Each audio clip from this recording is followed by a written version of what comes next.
So will you commit today to bringing the fuel price down to 16 Rand by cutting out your levies, scrapping your sugar tax, and immediately lifting VAT on meat and chicken, because that will bring immediate relief to poor South Africans? Thank you. Wait, hold on, order. Oh, no. Don't throw. Order, Minister Zulu. Order, Minister. Okay, honorable members, order. May I just remind all of us that this is a very small chamber, and whatever small comments or little noise you make, it disrupts everything we're trying to do here. The President is on the floor right now. May I request order in the chamber? Thank you very much. The Honorable, the President.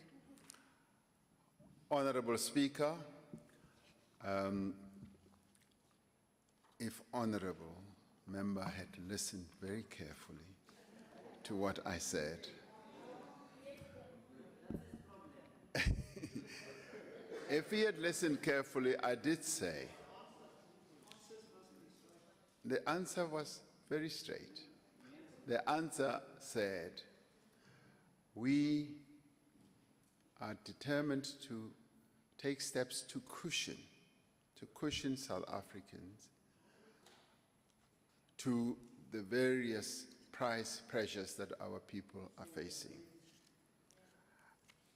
And as recently as just yesterday, we discussed it also in one of our cabinet committees. As a government, we are deeply concerned about the continued rises in prices, particularly arising from the conflict that is ensuing between Russia and the Ukraine. And we are aware, as I said, that food prices are going to go up, but not only for us, but for many other countries around the world. A number of countries are already positioning themselves and taking steps to mitigate the rise in prices, and we are looking at this. And so, you know, we've set up a committee of ministers that is going to look at precisely what the impact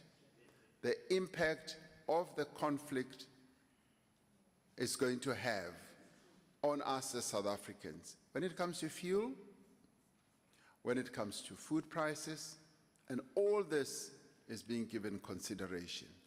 So, Honorable Steenhuisen, I want to thank you for some of the suggestions that you're putting forward. You are not the only one who is putting forward suggestions. You have done it in the most dramatic way today by bringing a plastic with oil, food, and bread, and Lucky Star, or whatever. Former Minister Mboweni would have been very delighted with you. So, but let me thank you for the suggestions that you're putting forward. A number of other people are coming forward with suggestions on fuel, as well as on other food prices. So all these are being given consideration, and as a compassionate government, we will find a way of addressing this as well. I can assure you it's not only a concern to you, it's also a concern to me, as well as my fellow members of cabinet. So we have heard as we are hearing other people. But thank you very much for your suggestion. The second supplementary question will be asked by the Honorable J. Hermans from the Chamber. Thank you very much, Madam Speaker. Given your comments, Mr. President, on our global interconnectedness, considering the weakness of the rand relative to the dollar, and bearing in mind that 80% of global oil sales are traded in dollars, which largely determines the price of petrol in South Africa, one of the world's top exporters of oil, Saudi Arabia, have expressed their desire to sell their oil in Chinese yuan. It will be interesting to see how much that change, if it happens, will affect our oil prices. Noting measures you have already mentioned here today, Mr. President, what additional measures is government working on with social partners that, to ensure that the projected increase in fuel prices will not trickle down to the cost of other goods, leading to an increase in the cost of living, which will very negatively affect the very poor and marginalized South Africans? Thank you. The Honorable the President. Thank you. One of the things that we've decided to do, yes, is to consult a number of our stakeholders, our partners, business, labor, and communities, and indeed also our traditional leaders, precisely about the effects and the impact of this conflict. So that consultation process is underway. We are going to be talking quite broadly to a number of entities or stakeholders, and through the wisdom that they will put on the table, we will be able to possibly come to an answer. And in the pot will be included even the proposals that Mr. Steenhuisen has put forward.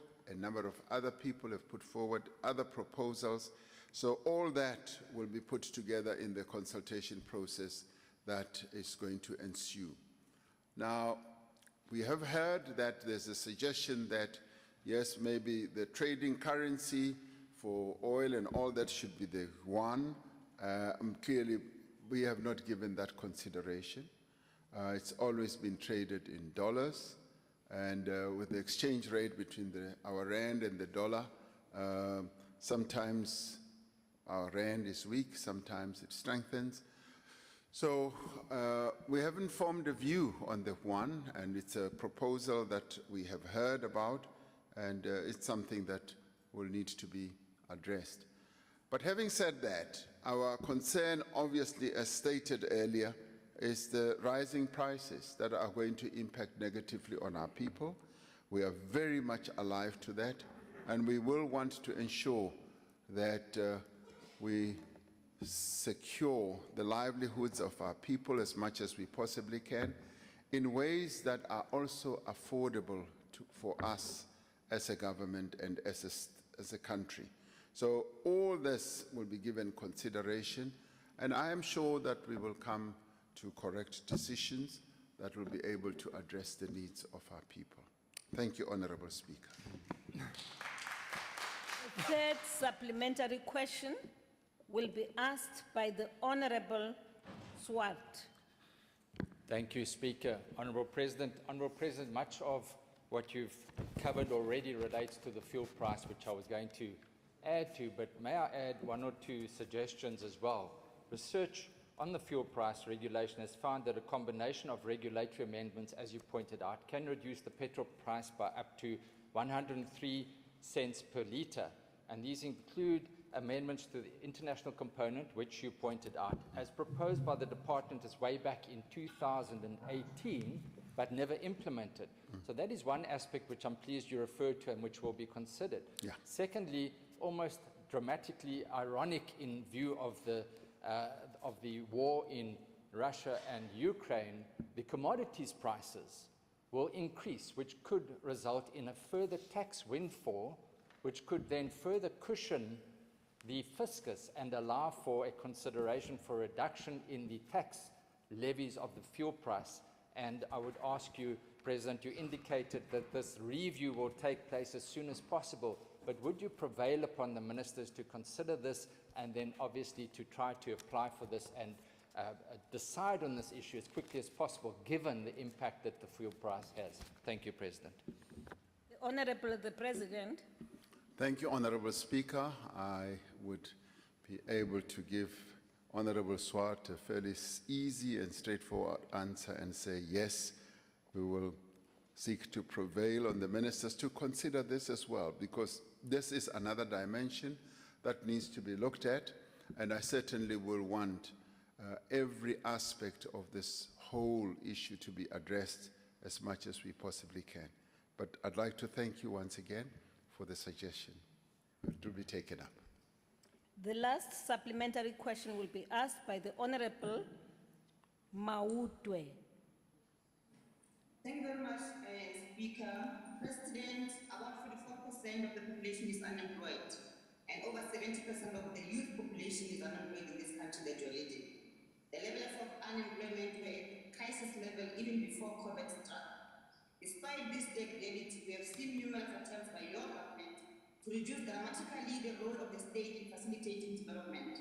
State-owned companies are all being collapsed. There's no significant infrastructure development program that can catalyze employment and creation. Instead, we have hashed all your bets on private companies to create jobs and lift South African out of the mess it is in.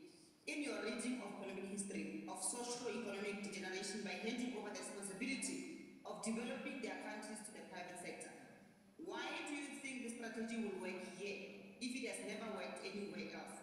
I thank you, Speaker. The Honorable the President. Thank you, Honorable Speaker.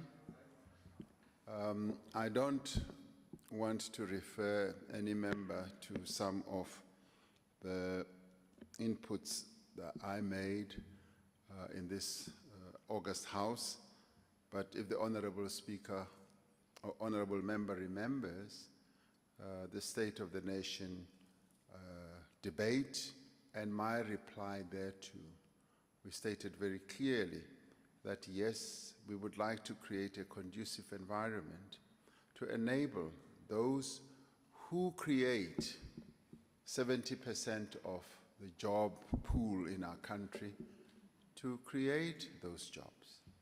At the same time, the state will continue playing its role. Now, it isn't true that, for instance, our infrastructure plans are amounting to zero. We've come here and the Minister of Public Works and Infrastructure has been to this House and outlined the infrastructure plans that we are putting in place, how we're dealing with the incapabilities of the past to make sure that our ability to roll out infrastructure and to attract investment pays the dividends that we want. And a number of projects are already underway of an infrastructure type, and many more are going to follow. And already, just in this year, we're going to be rolling out infrastructure projects worth about 96 billion. And we have already set up our infrastructure fund, which already has money in it, and the private sector has demonstrated very, very keen interest to participate. And similarly, the public enterprises that we have are also going to be rolling out their own infrastructure plans, as in Transnet, PRASA, yes, and a number of others are going to be embarking on mega infrastructure projects.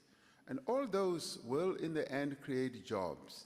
But the most jobs are created by small and medium enterprises. In other countries, small and medium enterprises create up to 60–65% of the jobs. In our country, it's still low, and that is why we are seeking to create an environment in which this engine of growth can actually come into its own and create the jobs. At the same time, we as the state will continue playing the role that we are. And it is for this reason that we focus on youth employment through the presidential employment stimulus, which already just last year succeeded in bringing in 600,000, mostly young people and women, into the job situation. That is the role that we see ourselves continuing to play. Already we have said that we are going to assist and support 250,000 small-scale farmers, because we see agriculture as another sector that can create well over 1 million jobs. So all those efforts are underway, and it isn't true that we're not doing anything on the job creation side. Yes, it continues to be a heavy burden. Many more people, young people, are joining the ranks of the unemployed, and that is why we are focusing on how we can bring young people into the world of work. And I believe that, yes, we will succeed.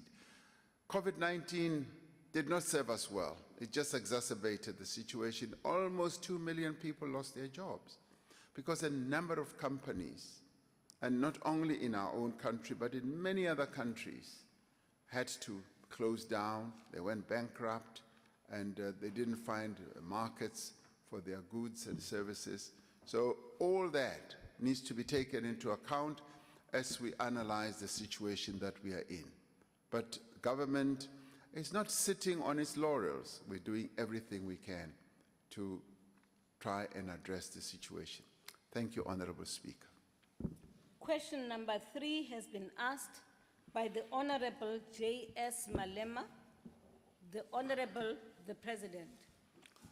Honorable Speaker, the outgoing National Commissioner of the South African Police Service, General Kehla Sithole, and I have been in communication over some time about matters that led to the mutual agreement on the early termination of his contract. Now, these discussions were therefore not related to the crime statistics for October to December 2021, but were instead guided by what would be in the best interests of the country, as we said in the statement. The latest crime statistics reflect the huge task we face as a society to combat crime and violence. These statistics show improvements in some areas, but they also show reversals in other areas. Between October to December 2020 and the same period in 2021, for example, there was a 9% increase in murders and a 14% increase in car hijackings.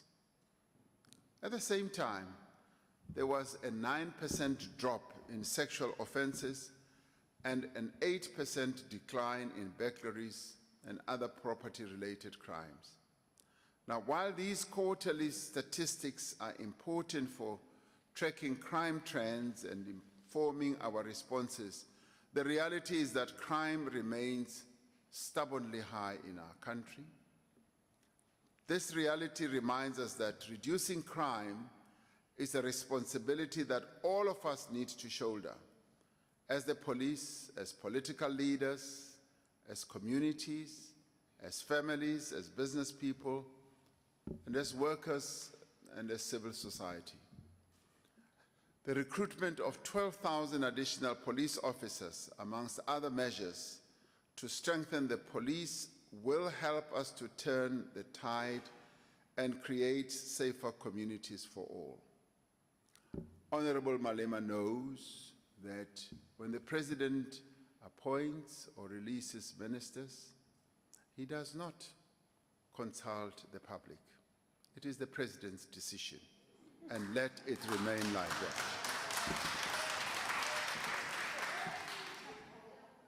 I thank you, Honorable Speaker.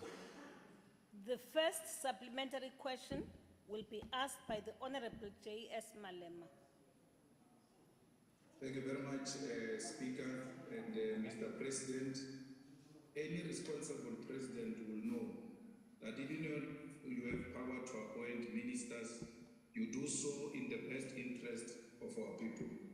It's not a power that you just go around flaunting without exercising it in a rational manner. No one has ever questioned your capacity or your constitutional powers to appoint any cabinet. With this power that you go around, displaying and not displaying it and not using it correctly. Ayanda Ngila of our Kalwasem Jondolo has been killed. 8 people killed in one day in Kailicha, more 8 in Manambe, and many other people are killed on a daily basis, Mr. President, and not this time around, not only in the townships. We've seen Professor Mohammed Tayo, University of Limpopo professor being killed, Heavy Pablo being killed. We've seen a club owner don't urge a Nigerian citizen, the owner of Black Door Club in Sandton, being kidnapped daylight in the suburbs. They are no longer even hiding. They are now shooting people on daylight in front of cameras. They no longer wear balaclavas. They don't hide. Reason being that there is no policing in South Africa and there is no visible policing in all suburbs and townships of South Africa. Now, the problem is that you have taken a person who was a commissioner, you made him a minister. And because he's got a competing interest of being a commissioner at the same time being a minister, he interferes with the powers of commissioners. I can guarantee you now, you can appoint any commissioner you so wish. The most capable person in your life, anyone that you regard as the most capable person, you can appoint that person. That person will never succeed. Whether you take Sidney Mufamadi there or not, to be a commissioner, as long as the internet Honorable Malema, raise your question. Raise your question. So, what is it that you are so scared about, Honorable Begitele? So much that you are prepared to allow our people to die like flies because you want to satisfy political expediency. What is it that, if you think he possesses a lot of support in Question. cases, you think you want? Honorable Why can't we deploy him to another department and give us a capable minister to fight crime in this country? Crime is a nightmare, Mr. President. Stop telling us you've got the power to appoint ministers, we know that. But exercise it to the benefit of us. Honorable Malema. You're talking about, we know it. Honorable member, this is a statement. Please raise your question. On a point of Thank you. order. On the point of order. Honorable. No, Honorable Malema. Order. On a point of order. Order. Order. There is only one chair presiding at the moment.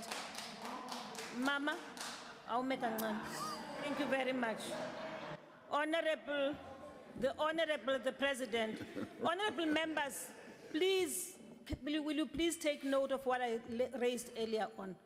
This chamber is very small. Whatever it is, the little that you do actually distracts everybody. Just stop it. We have to stop it, honorable members, and behave like the adults and the leaders of our parties, representatives of our people here in this chamber. Thank you very much. The Honorable, the President. Thank you, Honorable Speaker. Honorable Malema was very eloquent in describing the situation that we find ourselves in from a criminality point of view. And he touched on important issues like visible policing, and that criminals are now so brazen and so bold as to be able to embark on criminal activity in broad daylight. And if he listened very carefully to my State of the Nation address, and also my reference now to saying the steps that we are going to take to strengthen the police service by also bringing in up to 12,000 new police recruits, he would have realized that we are taking steps to address this challenge. Visible policing is a challenge, and by bringing in more police, we will be able to edge more and more towards having police being visible so that they can execute their task of dealing with those who want to perpetrate acts of criminality. And of course, what we have said over time is that our population has risen, and over time we have not lifted the numbers of our police, men and women, in tandem with the rising population. So the ratio between citizens and the police has lessened quite a lot, or increased quite a lot on the wrong side, and we therefore need to bring that into line and make sure that we have sufficient number of police. but also to increase their own capability. And this is one of the measures that we are taking to improve the security situation in the country so that South Africans can feel safe. He wants to know what, as president, I am scared of doing a whole number of things. Minister, Kiri Minister, our Minister, when I'm a lema. Baraku ke nyobe Minister. No. No, Malema no does not want to be a minister. Obatlova opposition. If not, Abe president. So, but all I can say is that, Honorable Malema, I've heard what you have said, but I fear focal. Thank you.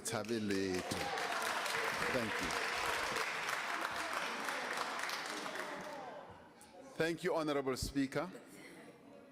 The second supplementary question will be asked by the Honorable T.M. Jumat Peterson from the Chamber. Thank you very much, Madam Speaker. Thank you very much, Honorable President, honorable members. If Honorable Malema is looking for another midnight cabinet reshuffle, he's speaking to the wrong president. So, Honorable President, you announced in your State of the Nation address that the number of changes would be made in the security agencies to strengthen our security structures. Congratulations, you have done exactly this. So, what additional measures, Honorable President, will your government be undertaking in the entire criminal justice system to ensure the effectiveness and efficiency in dealing with crime and fighting corruption? I thank you. Honorable the President. Thank you, Honorable Speaker. Honorable Jumat Peterson, yes, we are taking measures.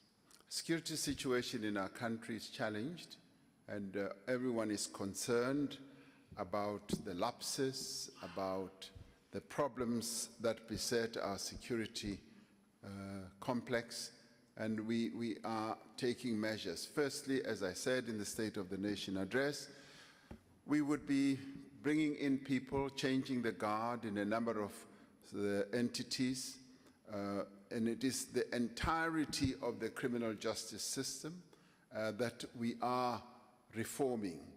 And the reform is also going to be in line with the policy or strategy that is going to be put in place to ensure that we do have a better handle on the security situation in the country. It has been raised by members, including by yourself, Honorable Jumat Peterson, in your discussions with me, and this is a matter that we are addressing, and the changes that you've already seen and many more will be coming. We will ensure that the security of our country is placed in a much better position. Now, a number of events that have happened in our country of a criminal nature as well as of an unrest nature are matters of great concern to all of us. As for the police themselves, they are already doing quite a great deal of work, setting up special units, for instance, for the construction mafia, those who seek to hijack building projects. A special unit is being set up. The special unit that focuses on bank heists or the heists of money vehicles, we've already seen great successes in that regard. And in the mining sector, great deal of work is being done. And on cable theft, we're working with the private sector to focus on all that. And a whole range of other areas where people who want to participate in criminal activity have been busy and disrupting and making the country unstable. We're focusing on that.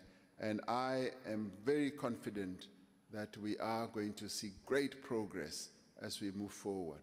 But thank you very much for continuing to raise these issues, Honorable Jumat Peterson. Thank you, Honorable Speaker. The third supplementary question will be asked by the Honorable, the Leader of the Opposition. Thank you, Mr. President. When you reshuffled your cabinet the last time, you said, and I quote, "We are determined to build a capable state, which is ably led and which effectively serves the needs of the people," unquote. Yeah. But look at the crime stats, look at the Zondo report, look at the July riots report, which says your poverty ministers must take some blame. But you always go after the DGs or the officials, never the poverty cabinet, which is too big, too incompetent, and too corrupt to get the job done. Where are your promised performance agreements for cabinet ministers? Nowhere. Where are your lifestyle audits for cabinet ministers? Nowhere. You protect your poverty cabinet even though they have stopped protecting citizens. You can't beat poverty with a poverty cabinet. Mr. President, you took an oath of office to put South Africa first. And so the question that I must ask you today is, why won't you take action against ministers who are crooked, corrupt, or indifferent? Thank you.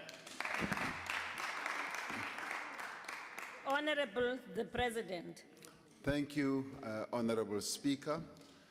Processes that we get involved in strengthening the capacity of the state have to be overarching, they have to be focused, we have to look at every aspect of the work that we do.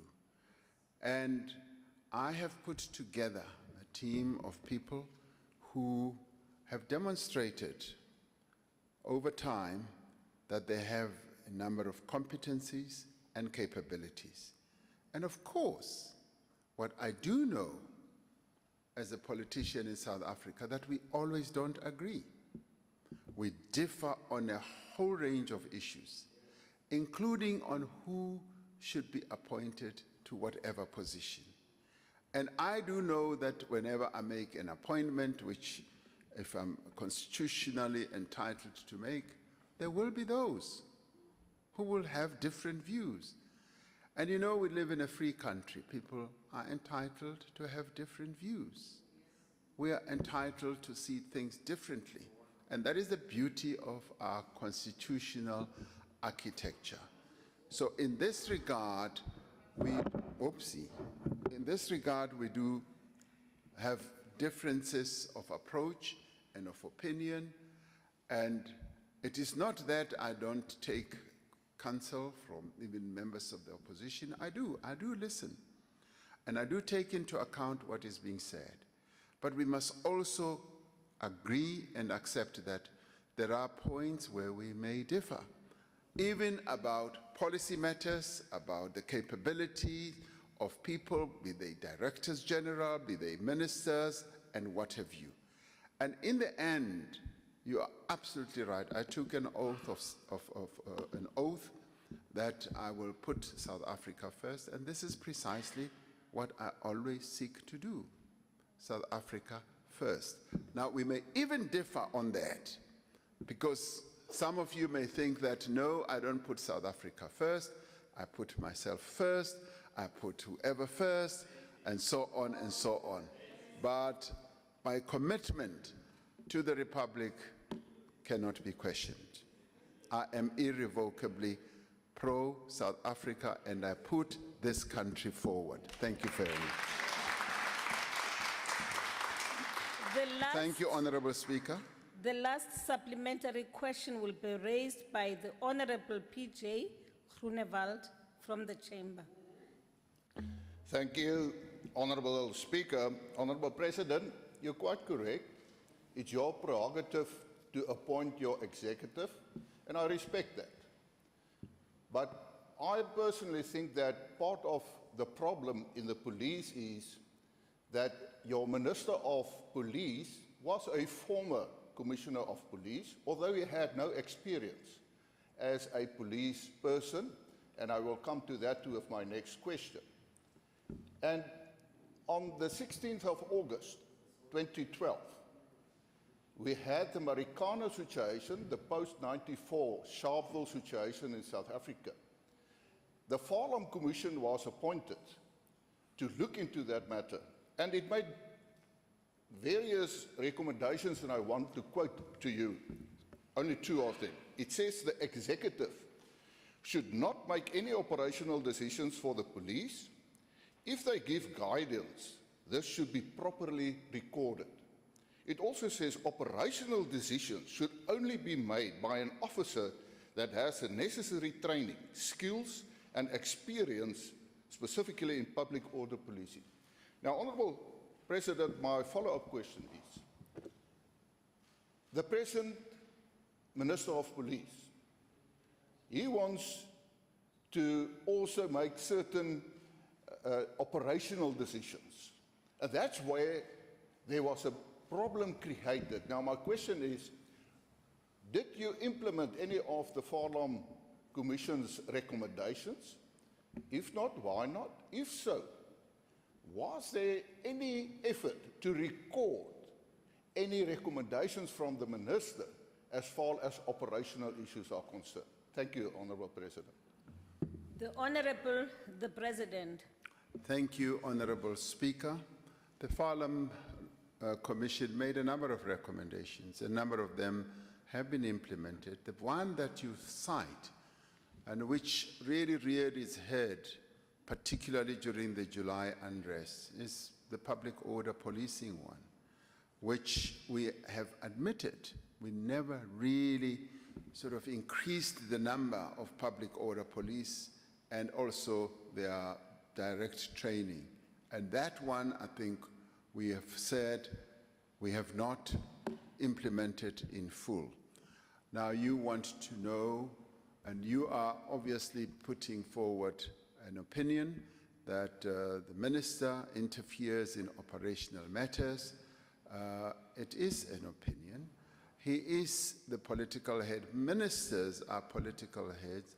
And the reason we have directors general is because the directors general, apart from being appointed by cabinet, in the end, finally signed off by the president, they are appointed because they have a speciality in the areas that they are appointed to.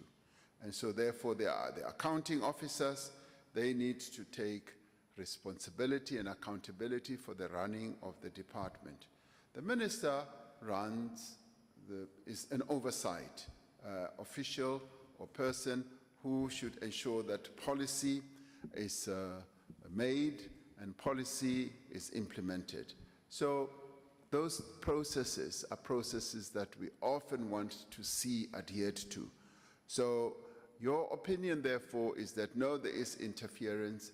And I think sometimes, yes, there can be a straddling of the lanes, but we always, through the various, even the performance agreements that we have signed, want to make sure that there is adherence to the policy side, to the oversight side, and leave the running of the department to those people who've been appointed to do that.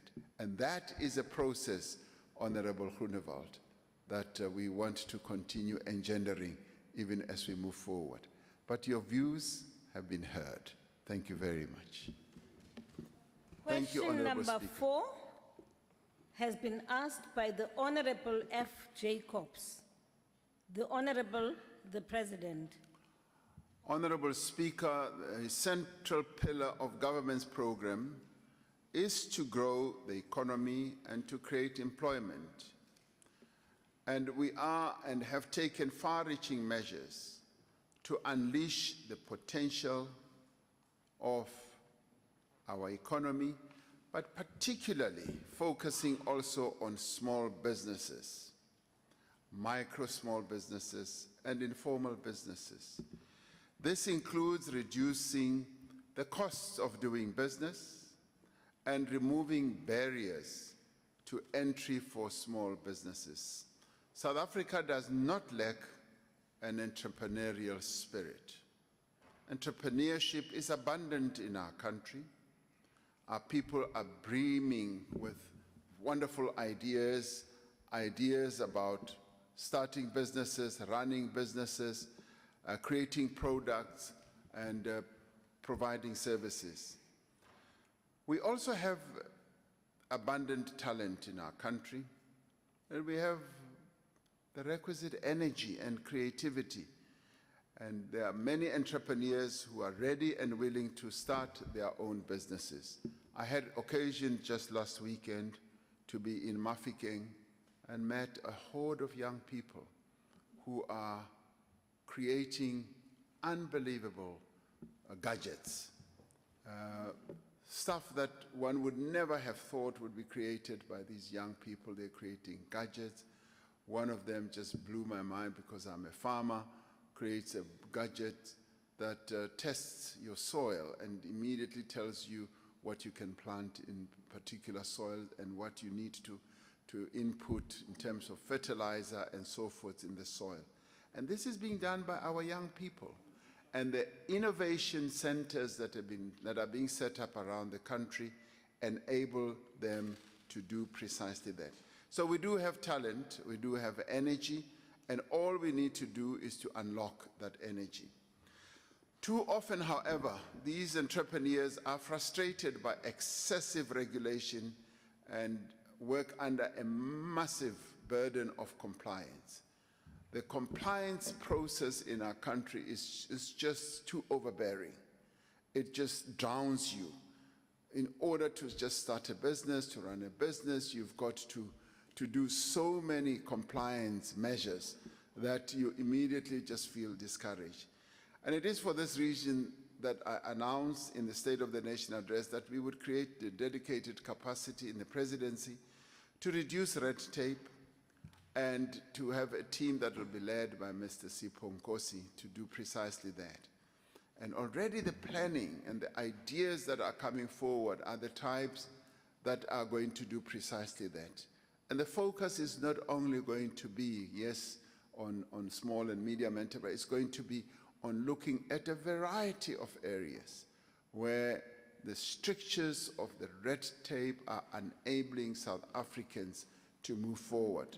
Now, this team will identify priority reforms and work with other departments and agencies to simplify the regulatory processes and unlock specific obstacles to investment as well as to business growth.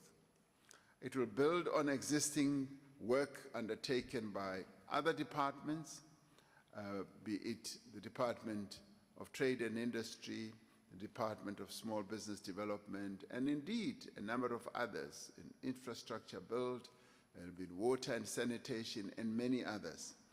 Focus areas in 2022 should include the work that is being done with SARS to improve the turnaround times for processing things like VAT refunds for small medium enterprising, reviewing onerous licensing requirements that make it difficult to start and operate a business, making it easier for SMMEs, for instance, to do business with the state and working with private and government funding institutions to also make it easier for SMEs to access the credit needed to operate and grow their businesses.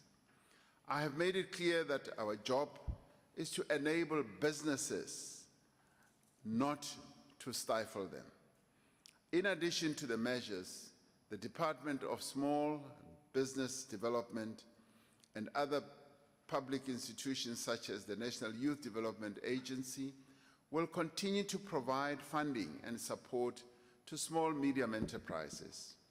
The Small Medium Enterprise Development Agency, SEDA, will continue to establish new incubators and digital hubs that provide a broad range of business development to support SMEs and cooperatives, particularly in underserved areas. Now, this will include centers for entrepreneurship, the rapid incubators in institutions of higher learning to foster a culture of entrepreneurship amongst young people, among students, and to convert job seekers to being job creators. SEDA has also developed the Basic Entrepreneurship Skills Development Program, which is funded by the National Skills Fund. Now, this program uses coaching to facilitate and reinforce learning and development support to emerging entrepreneurs. Now, this shows that we are focusing on engendering an entrepreneurial spirit in our nation. More than 2,000 emerging entrepreneurs have to date been supported through this program. Through our Youth Challenge Fund, we aim to support 10,000 young innovators over the next year, particularly the type that I met in Mafikeng, who are full of ideas and want to create things. We're implementing a program to support entrepreneurship in schools called Step Up to a Startup, which encourages learners to consider entrepreneurship as an alternative career to employment. The program aims to equip learners with entrepreneurial knowledge and skills that are needed to start and manage their own businesses. Of course, they still need to get into some form of employment so that they can learn the skills, but if they are imbued with entrepreneurial training right from the school level, the future could be brighter for them.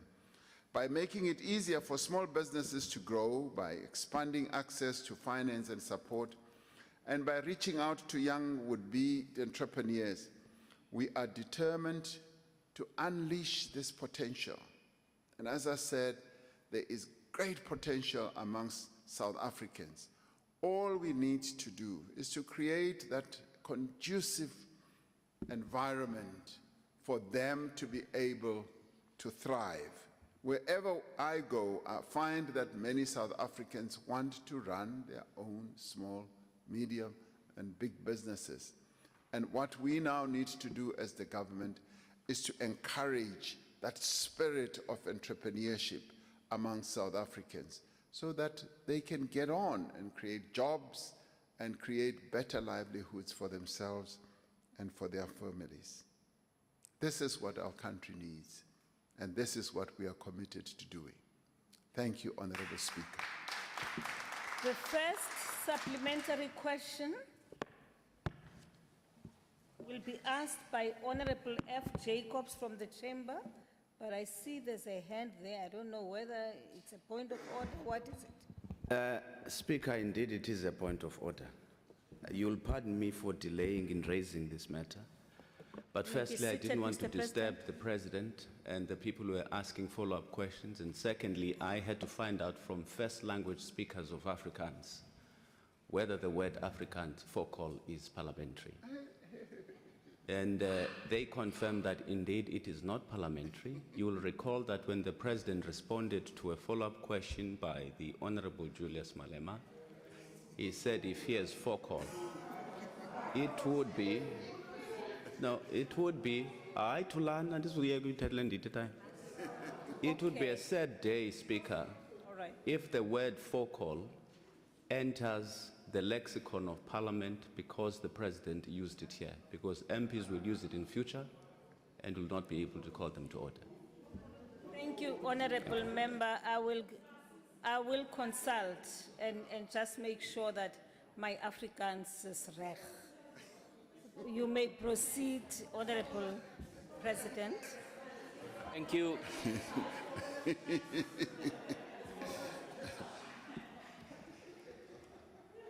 Yes, Honorable, thank you, Honorable Speaker. Jacobs, yes, thank you. Sorry, Mr. President. We appreciate the priority reforms His Excellency, the President, outlined. Indeed, small business is everybody's business. Given market concentration and the perception of bullying, how will we encourage greater private sector and especially big business support, nurture, and also to grow the informal and emerging sector and small business, President? Honorable the President. Honorable Speaker, maybe to save you from going through Hansard, I'm willing, prepared, able to say, as soon as I use that word, I almost said, Madam Speaker, I shouldn't have said that. And so So to save you the trouble, Honorable Member, cancel it and maybe just say nix. Nix is an Afrikaans term as well. Thank you, Mr. President. You saved me from Yes, having I to make a- withdraw. Thank you. No, He is you want me to say I'm withdrawing for call?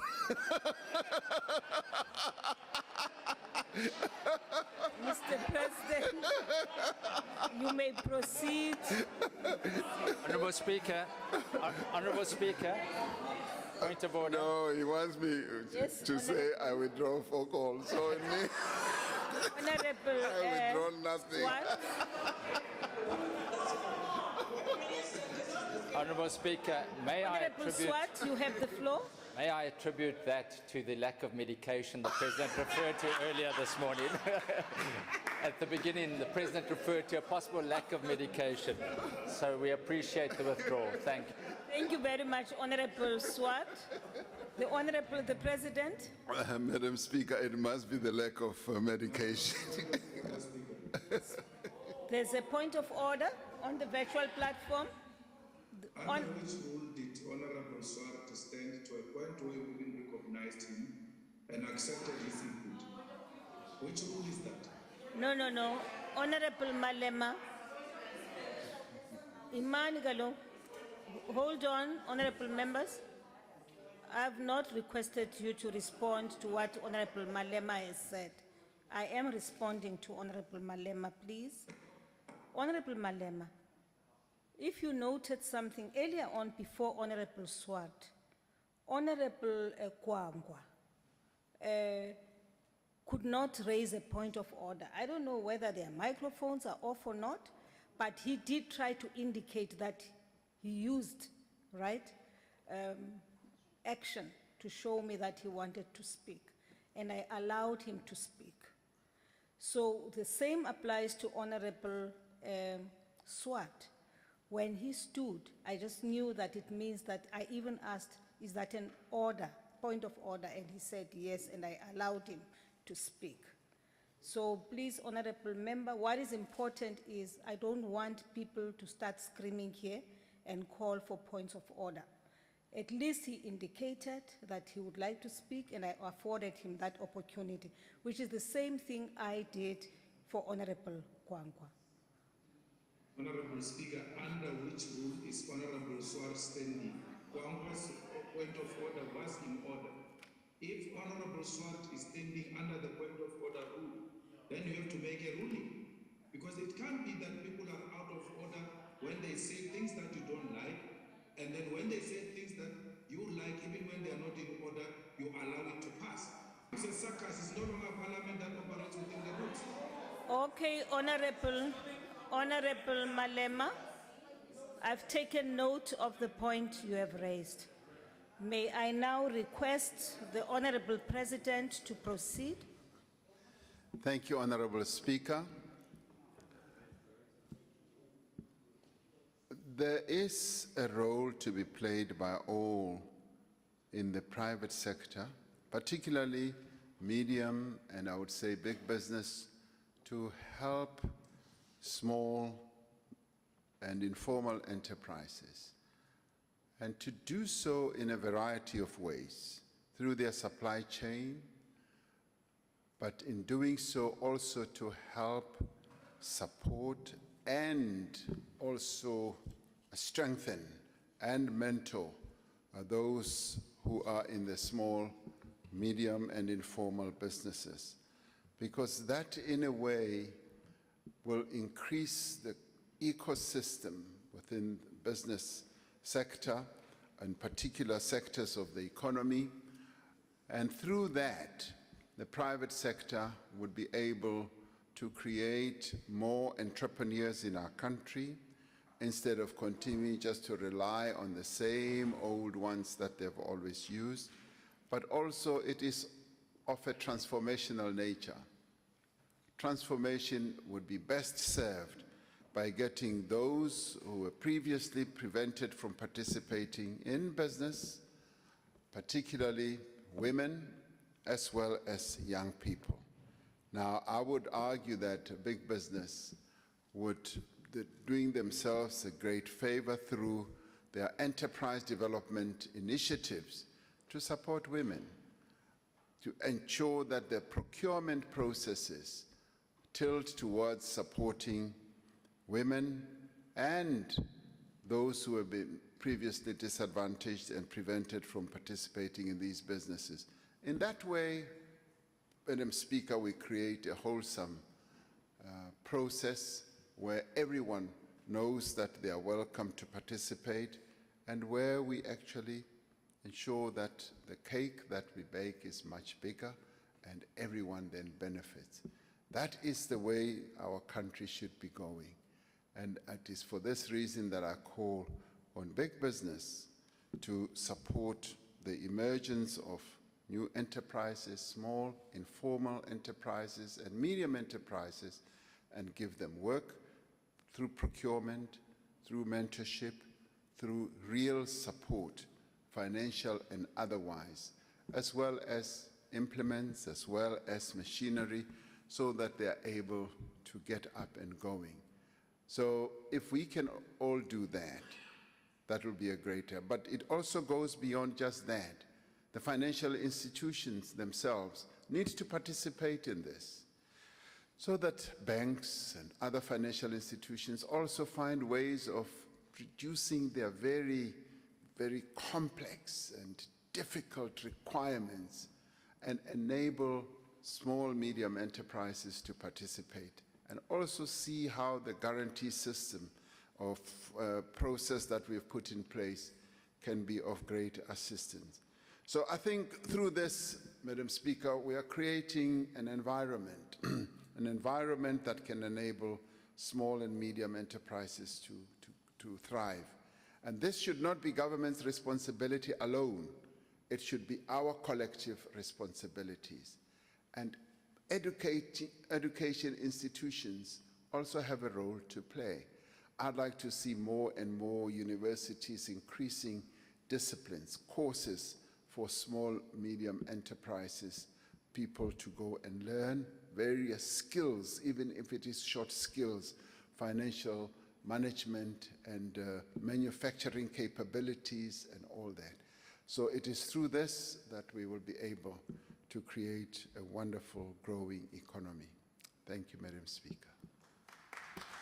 The second supplementary question will be asked by the Honorable MGE Hendricks through the virtual platform. Thank you very much, Honorable Speaker, Honorable President. Tonight is the most holiest night for Muslims to say prayers, and those prayers are always accepted. And we pray for the cabinet, for yourself, and for this house. Creating an entrepreneurial site, Your Excellency, is a revolutionary demand by the work of the Small Business Portfolio Committee, at which I also serve. I got an award as one of the pioneers of internet. Honorable Paulnita Marais. Honorable Paulnita, please. You may proceed, Honorable Hendricks. Thank you, Honorable Speaker. I got an award as one of the pioneers of internet in 2002, and the entrepreneurial spin-offs of my initiative created millions of jobs and opportunities in South Africa. So had I not been with an entrepreneurial site like the work referred to, Honorable President, you and South Africans may have had to wait long to get into the fourth industrial revolution. We now need the government to be the pioneer. Honorable, Your Excellency, are you prepared to crack the whip? There are 10,000 villages in South Africa. I have a constituency which covers 10 of them. What assistance can you give to me to make these villages connected to the cities and outside world so they can demonstrate they are compliant to become, for example, call centers doing work for over 40 government departments and potentially to even the South African corporate sector and in time for overseas customers too. Any such assistance will connect my constituency not only to jobs but training and development, and to the opportunity for some to even start their own small online businesses. There are no innovation centers, incubators, digital hubs in our villages. And we want to know whether, Honorable President, you will visit, for example, Mapami village, which has an ocean with 13 kinds of fish and a forest with the straightest Question, streams. Honorable Hendricks. Please, a question. If you cannot make it, those who will, you direct will leave with a basket of fish. So the question is, what support are you going to give our villages, which are the Cinderellas in South Africa? The Honorable, the President. Honorable Speaker, I would be very, very pleased to go and visit that village and go and enjoy, did you say, different types of fish that they have. I would want you to guide me there. And thank you very much for your prayers for the cabinet and for the government. We always welcome that. And also prayers, I guess, for members of parliament. It should not just be for the cabinet, including Honorable Steenhuisen here. He needs prayers as well.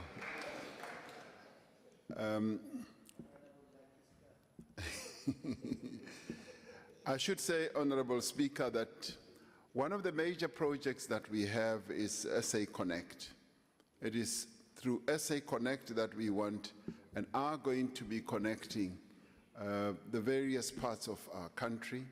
It's a massive project that government has decided on embarking upon, and so that everyone in South Africa is able to have a measure of connection to the internet and be online, do business online, learn online, and do a whole variety of things.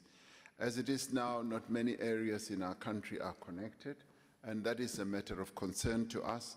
So we would like to see as many parts of our country, particularly villages, being connected, and SA Connect is that project that we are going to unfold, and so that it envelopes the whole country. I'm confident that through this we will be able to catapult our country into the 4IR scenario, so that they are able to converse, to communicate, to do business, to learn what's happening also in other parts of the world, and to trade as well. We have found that when people are connected, they are then able to trade in an exponential manner. That has been proven over and over, and that's precisely what we would like to do. So SA Connect is the answer to what the Honourable Member was raising. Thank you, Honourable Speaker. The third supplementary question will be asked by the Honourable, the Leader of the Opposition. Thank you. Mr. President, the lockdown is actually the single biggest piece of red tape tying up our economic recovery. And the real disaster in South Africa is the jobs and the poverty disaster caused by your poverty cabinet, which is a permanent disaster, and I would frankly say beyond prayer. International tourism now is only 20% of what it was before COVID-19. The tourism industry used to drive 10% of job creation in South Africa. Tourists are now going to countries where they don't have to do expensive PCR tests, they don't have to wear masks, and they're able to go to stadiums to watch sports functions. COVID regulations are strangling government service delivery as well, and many places are still operating on reduced or rotational staff. And the biggest people suffering as a result of this are the poor who rely on government services more. Mr. President, you've told us right from the beginning that you've been led by science. Severe illness rates are now low. Hospitals are not overflowing with COVID cases. So how do you justify keeping South Africa's economy on its knees by extending the state of disaster and now legislating the lockdown into permanence? Thank you. Honourable, the President. Thank you, Honourable Speaker. Now, Honourable Steenhuisen will remember me standing here in the City Hall saying that we are going to lift the state of disaster. We are at level 1, and I explained very carefully, very, very carefully that there are certain measures that we will need to keep under management to enable us to have the wherewithal to keep, if you like, a tab on the pandemic. The pandemic is still here with us. COVID-19 has not suddenly just disappeared through the door or the window. And we are still concerned about those people who get infected, who get hospitalized, and who die. We are concerned about those people who have not been vaccinated as yet. And all that still needs to be properly managed by a responsible government. Now, what have I said? I said, we're now going to want to rely on health measures. Health measures, for instance, that will say, if you are in an enclosed place like this, where there's no proper ventilation, you are still required to wear a mask. Now, you cannot just breathe that into existence. You've got to regulate it, and it's got to be regulated by a legal instrument, a law, a regulation. Now, what we've said we would do, we would move away from the harder state of disaster regulation to a health one, because we are dealing with a health pandemic, a pandemic that affects our health as a whole. So that requires a regulation so that when we are gathered like this, the speaker should be able to say, as she does all the time, that unless you are speaking and if you are sitting, wear your mask.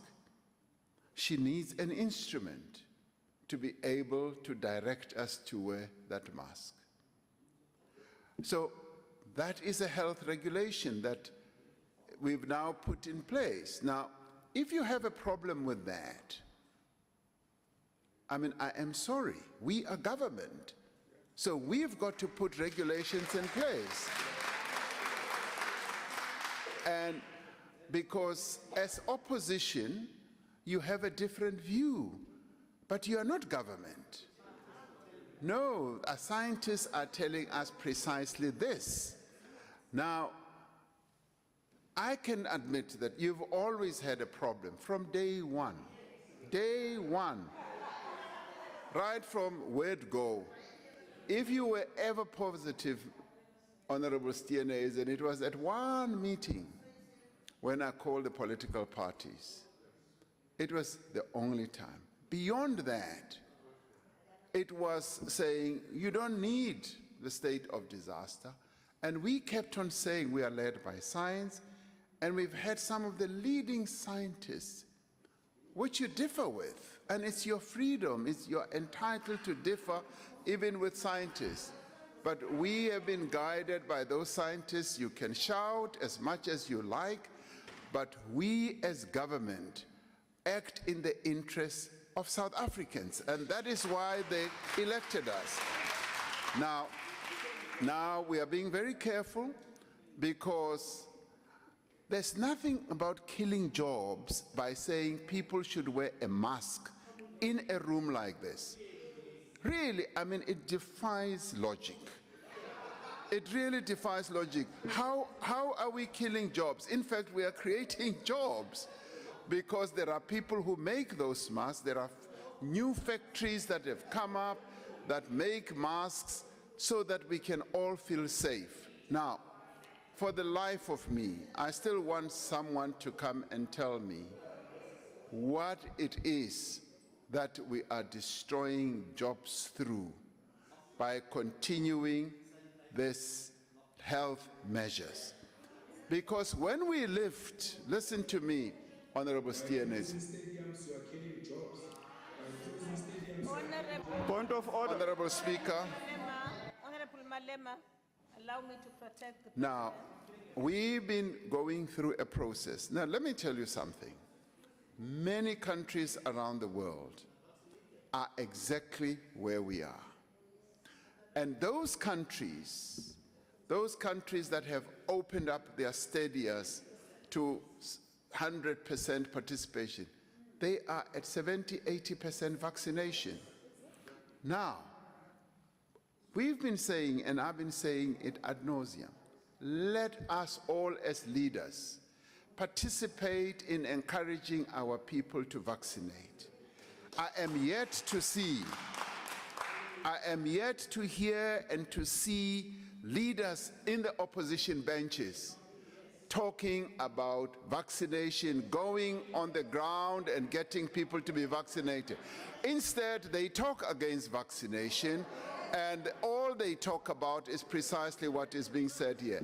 Now, I don't buy into that. I'm afraid we've done everything to manage this pandemic. The interests of our people when it comes to lives and their livelihoods has been my greatest preoccupation for the better part of the last 2 years. And as I have said, I want to see the state of disaster coming to an end. But I'm not going to be reckless. I am not going to be reckless. I am going to be orderly. I'm going to be orderly, and in days I'm going to address the nation and explain precisely where we are headed to and how we should traverse this new route that we are going on. So we will outline precisely. Now, the regulations have been published, the health regulations, and there are processes that we are engaging with various leaders and so on. We've met traditional leaders, we've met various other leaders, as well as religious leaders, talking precisely about this. And I can assure you again, Honorable Steenhuisen, we are going to lift the state of disaster. We are, Nini, soon. And we are going to put in place health regulations. Regulations that will enable everyone to feel safe. But at the same time, we want to boost vaccination. A number of countries have said to us, and let me tell you, we go through a lot of consultations, also international. A number of countries have told us that they reached an inflection point of vaccination at about 43–44%, like where we are now, where the resistance to vaccination is evident. And there are measures that they have had to take to boost vaccination to a higher level. And that's precisely what we want to embark upon. And I want to rely on political party leaders here to join us in the process of increasing the level of vaccination in our country. I therefore want to hear you vocally speak about it, because I have not heard that. And this is about the lives of South Africans. Let us all work together and ensure that our people get vaccinated in their hundreds and millions. Thank you very much, Honorable Speaker. The last supplementary question will be asked by the Honorable OMC Mautwe. Point of order, yes? Yes, you have the floor. No, the president is not telling the truth that political parties from the opposition parties have not called for vaccinations. What we have said is that we don't want to be imposed with Western vaccinations. We are not spokespeople of Johnson & Pfizer. Approved vaccines. But you are discussing now, you are making, no. Honorable Shivambu, this is not a point of order. You are advancing your own arguments on the matter. Please, Honorable Member, if it's a point of order, make your point of order. If it is an engagement on the matter which is being under discussion, then you find time to do so. For now, it is not a point of order. I'm sorry. Thank you very much, Honorable Shivambo.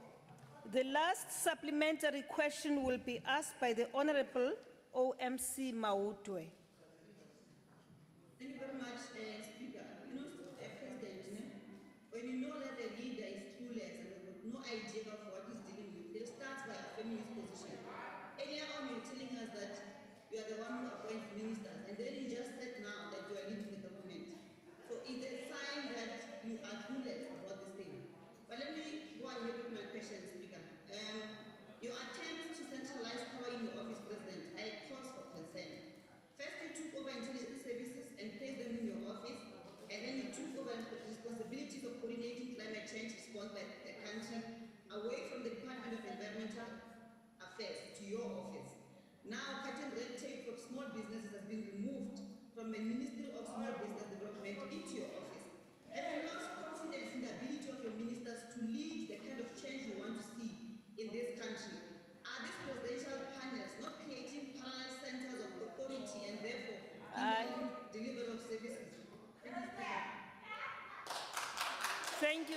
No, Mr. President, before you take your stand, Mr. President, I beg, withdraw what you've said. Withdraw, Mr. Speaker. Thank you very much. Thank you. I won't repeat what he said, but that was foul language. Thank you very much. Mr. President, the Honorable the President. Honorable Speaker, thank you very much. I think the Honorable Member has said what she's saying before, and all I would say is that no, what we are seeking to do is to increase the capability of the state. The presidency plays a particular role in increasing that capability of the state, and already we are seeing quite a lot of progress as a result of some of the measures and the initiatives that we have taken. Thank you, Honorable Speaker. Question number 5 has been asked by the Honorable Hlengwa. Honorable the President. I apologize, Honorable Speaker, for speaking before you gave me permission. But Honorable Speaker, thank you once again. And honorable members, state-owned enterprises are critical drivers of inclusive economic growth and social development in our country. However, the reports released by the Commission of Inquiry into State Capture demonstrate the extent of the repurposing, the damage, and the theft caused by state capture. We are therefore working to reposition strategic SOEs to fulfill their vital economic and social mandates. International good practice suggests that a centralized shareholder model, along with a central authority to house strategic state-owned companies, is the best way to ensure effective oversight. A centralized shareholder management model is likely to entail the following. Firstly, a holding company that is 100% owned by the state. Secondly, an active shareholder approach to continuously set, monitor, evaluate SOE performance in relation to commercial and development objectives. Thirdly, ensuring commercial sustainability of SOEs with minimum or no reliance on the fiscus. And fourthly, development of an appropriate capital structure for the holding company to ensure profitability, sustainability of each SOE. Based on the recommendations of the Presidential SOE Council, government is reviewing state ownership policy in terms of which SOEs need to be owned by the state as well as the extent thereof. The Presidential SOE Council is evaluating the financial and operational status of major SOEs that we have in our country and reviewing the turnaround plans for each SOE in crisis.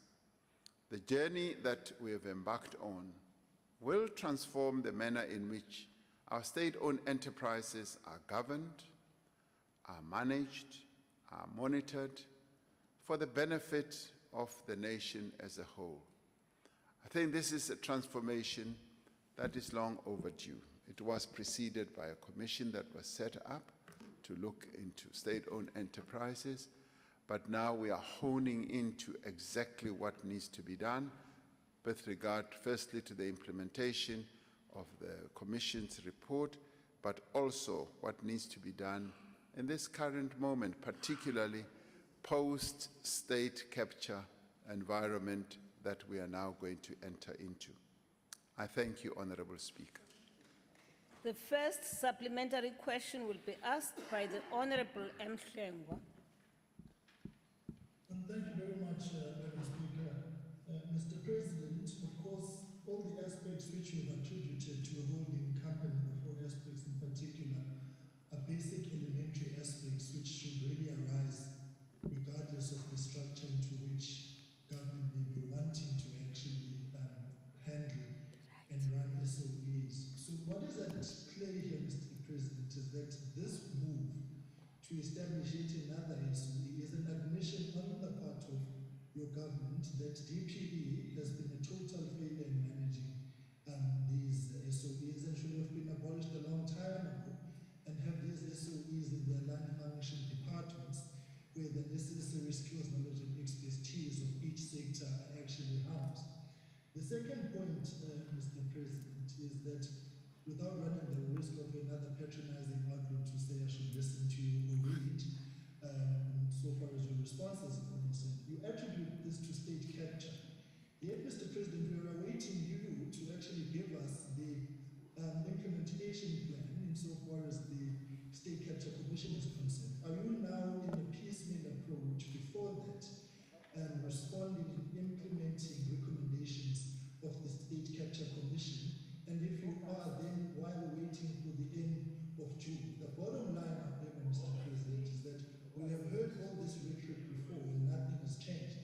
It's maybe a change of names and semantics. The issue is that government is wholly inadequately capacitated to manage and run SOEs, and the results are in ESCOM, PRASA, Transnet, amongst others, whom are all literally on their knees, rolling blackouts. And so to really put a plaster on this sore is in itself, Mr. President, very irresponsible. But the bottom line... Question, Honourable Hlengwa, what is your question? Thank you, Madam Speaker. But that was a speech. It was a statement, not a question. The President is at liberty to respond to the argument I'm making against his SOE. The Honourable, sorry, Mr. President, there's a point of order there. The Honourable Kwahube. Thank you, Speaker. Just to bring to your attention that the member that asked the follow-up question, that is in their name, they have 2 minutes to ask their question. And regardless of how they use their 2 minutes, as long as they stick within that 2-minute time frame. So I do just want to bring that to your attention. Thank you very much, Honourable Kwahube. Your point is noted. Hlengwa, do you have a question? Thank you. Thank you, Honourable Hlengwa. The Honourable, the President. The Honourable, the President.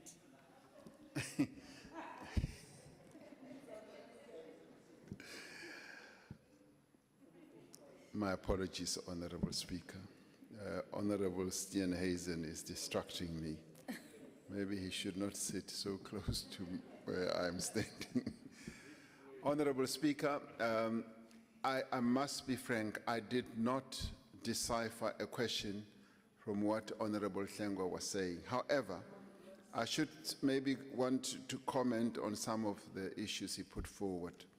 And the most important one was, I thought he wanted to know whether I was implementing the State Capture Commission report on a piecemeal basis by coming forward with this proposition of having a holding company or a structure to manage our state-owned enterprises. I must say that no, it is not piecemeal implementation. It stands on its own.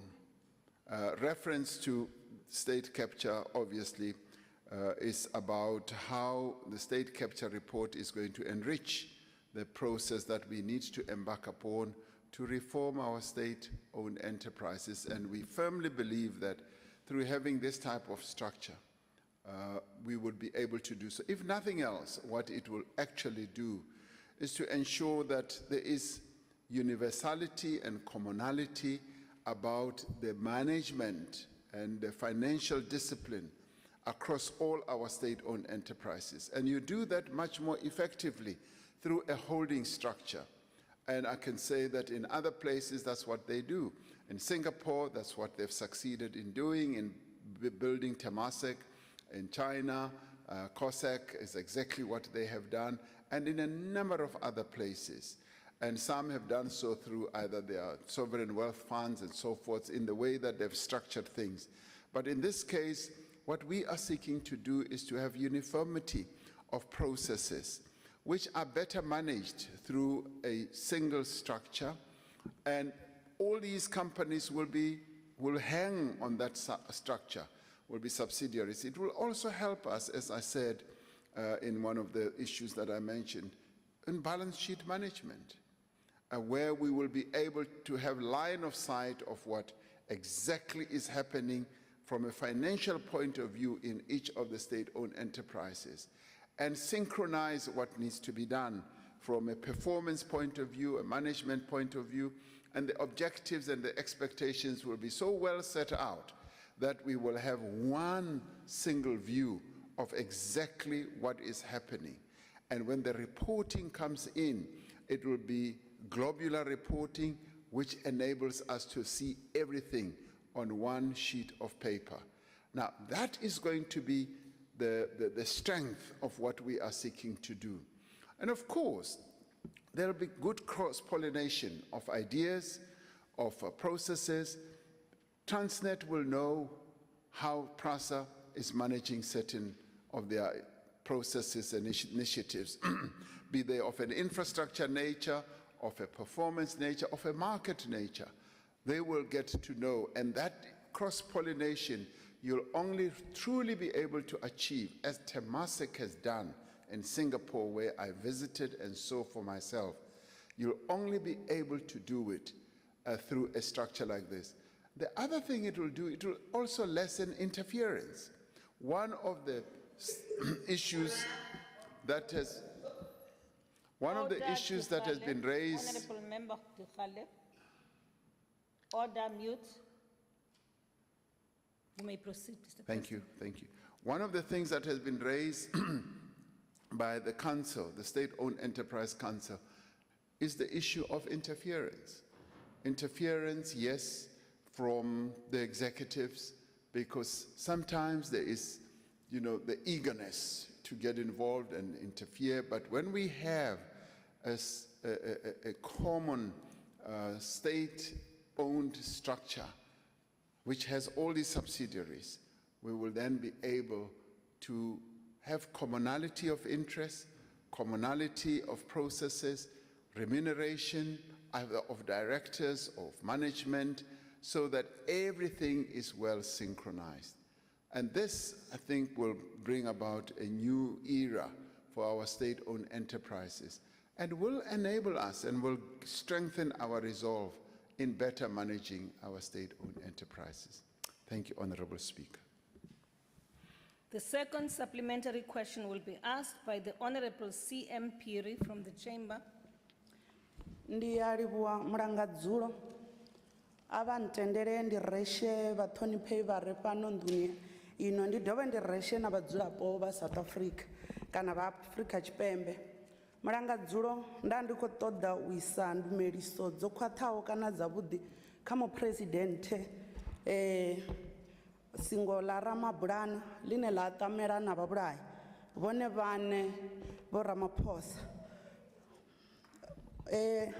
Mulwane vho dodombedza kana vho to zwi amba zwavhuḓi nga maanḓa uri haya mabindu a muvhuso ndi one ane a khwaṱhisa ikonomi arali o mandafhadziwa kana vhana ngori vho ḓi sumbedzisa na kha phindulo dzavho uri hu na program kana hu na maga o vheiwaho na a uri ri mandafhadze ri khwinifhadze hedzi aya mabindu a muvhuso ri khou tenda ibile ri na lutendo na khazwo rine sa vhadzulapo vha South Africa kana rine sa miraḓo ya palamennde. Mbudziso yanga muhulwane ndi ya uri kha haya maṅwe mabindu ane a vha iḽi uri ndi ya muvhuso vha dovha futhi vha humbela kana vha tendela uri vha private vha ṱangane na muvhuso na mabindu a muvhuso ane ra ri ndi private public kana public private. Honeha ndi mbuno dzifhio dzavhuḓi dzine vha nga ri vhudza zwone uri zwi nga konesa uri zwi kone u mandafhadza ikonomi yashu ya dovha hafhu ya dzudzanya zwavhuḓi ha mabindu a vha one o khwaṱhaho a shuma nga nḓila yo teaho. Ndo livhuwa Mulise a. Honorable the President. Ndi a livhuwa Madam Speaker, ndi dovhe ndi livhuwe na zwirendo zwe vha zwi vhea phanḓa. Ndi tama u khwaṱhisesa haya mafhungo a uri haya mabindu a muvhuso arali ra ṱanganyisa oṱhe a vha nga fhasi ha nnḓu nthihi naho a tshi ḓo vha o ima nga milenzhe yawo one ane. Ndi zwone zwine zwa ḓo tou khwaṱhisa mishumo ya haya mabindu nahone ndi zwone zwine zwa ḓo ri thusa uri ikonomi ya hashu i bvelele phanḓa nga nḓila yo fanelaho.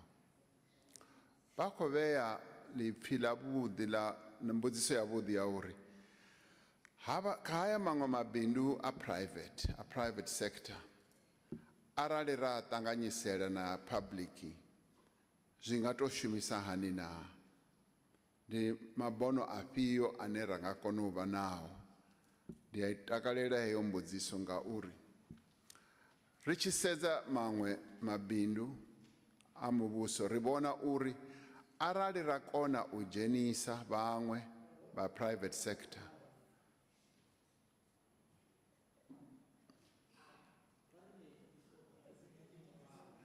Honorable member, what's your problem?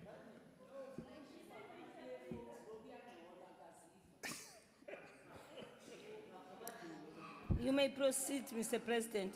the participation ha ke bua sentle ke re ha re ka mmuso o ka kgona mo di-company tsa yona mo tse ding e seng kaofela mo tse ding a re ka kgona gore re sebedisane le ba private sector re ka fumana gore ke ntho e ka re thusang mo tse ding. For instance, anke ke be example entle. You know, Telkom used to be wholly owned by government, and then it was we brought in the private sector. We still own a fairly big share, about 40-something%. But then what we also did with Telkom is that it was listed on the stock exchange, and Telkom is one of those top performing companies listed on the stock exchange, pays a dividend to government every year on a continuous basis, is well managed. And the strength of that has been Telkom, having been a publicly owned entity, having now been listed, has been catapulted to another level of governance, of management, and of performance management as well, by bringing in other shareholders. The same thing has happened to a number of companies in China.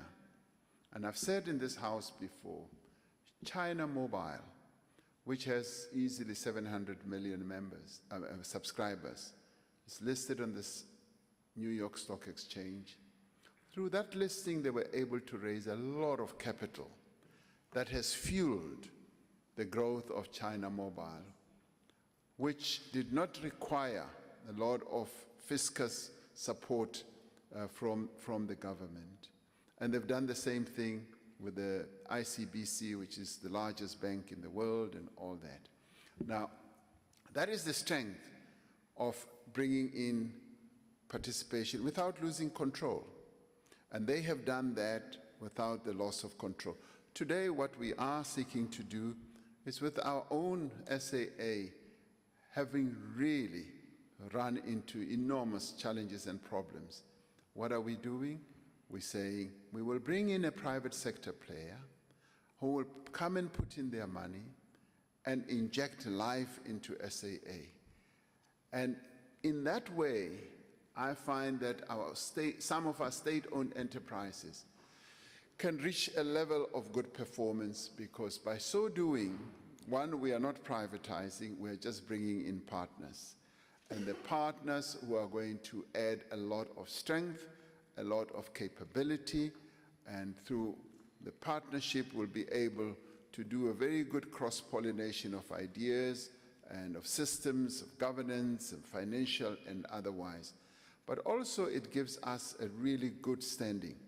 I often say that, when Eskom was in its heyday, that is the entity that we could have listed.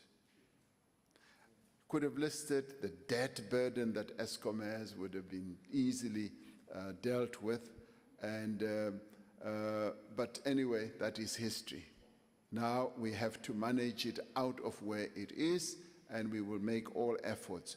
Ngazwezo ndikotenderana nabo uri huna zwithu zivhuya rine nga zwi wana arali hu tshi khou shumisana state-owned enterprises na vha boramabindu vhane vha vha kha private.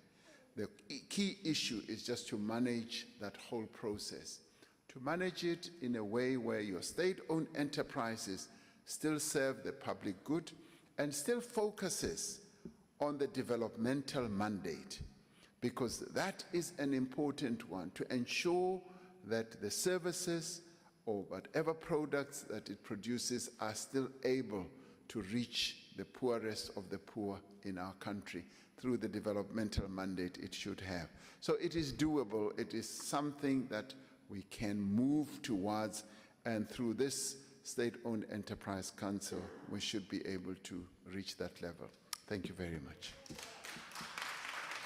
The third supplementary question will be asked by the Honorable, the Leader of the Opposition. Thank you very much. And Mr. President, I'm very glad that you mentioned Eskom, because we're now in our 15th year of load shedding in South Africa. Yes, sir. In 2015, you said, and I quote, "In another 18 months to 2 years, you'll forget the challenges with power and energy in Eskom ever happened," unquote. Now, last week we got hit with stage 4 with the potential of stage 6. Electricity has gone up by an astronomical 450% in the last 10 years. It's killing jobs and it's killing the economy. All of these increases are to cover for your poverty cabinet's incompetence and corruption, all to make up for government's lack of accountability. People are not paying for more expensive electricity, they're paying for your poverty cabinet.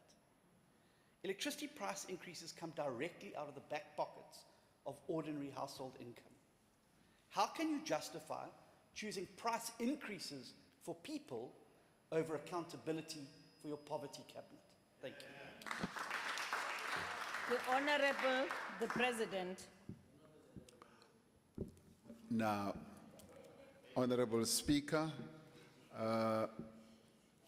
Honorable Steenhuisen raises a very important question about the electricity price increase that we saw introduced. Now, as he well knows, electricity prices are regulated by NERSA, which is an independent agency which we put in place. Obviously, Eskom, looking at its own budgeting, will say this is the price increase with desire.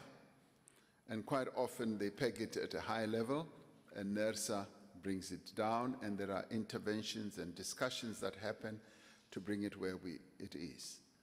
Now, Eskom faces its own special problems, more special than maybe sometimes we imagine. I did say in this House, the State of the Nation, I said, the deficit we have is 4,000 megawatts. That's the deficit we have to ensure that the availability factor of our energy is at a level where even if some of the power stations trip and break, we still have that cushion. We no longer have that cushion.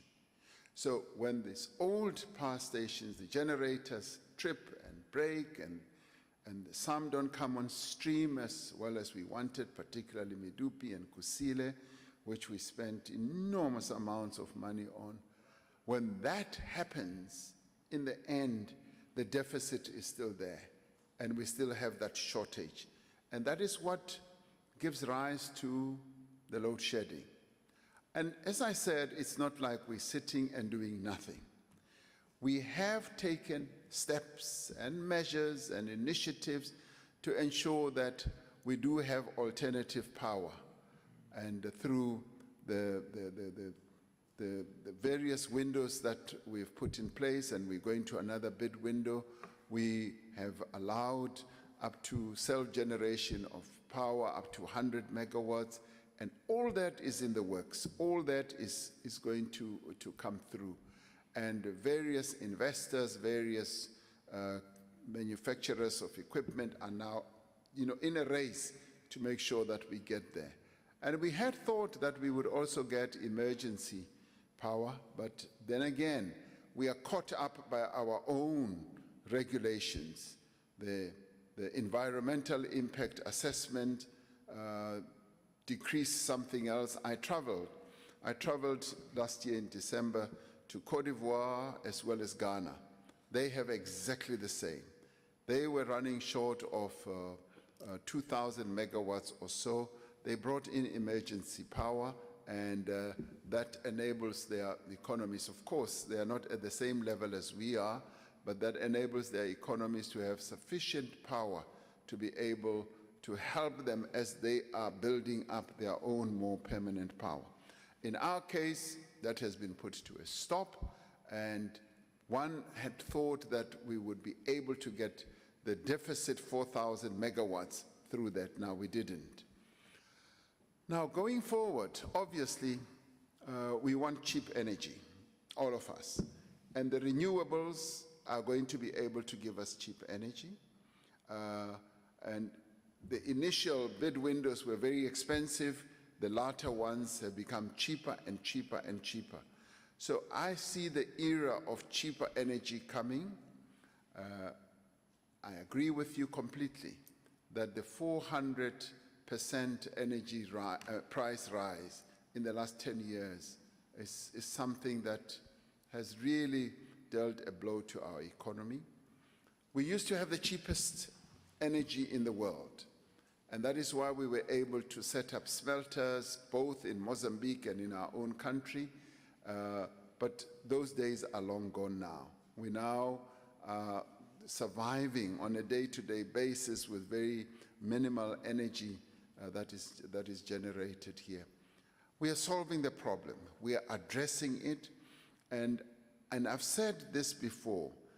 It is not the deliberateness or the intention of Eskom to be embarking on load shedding. It is how they manage the system.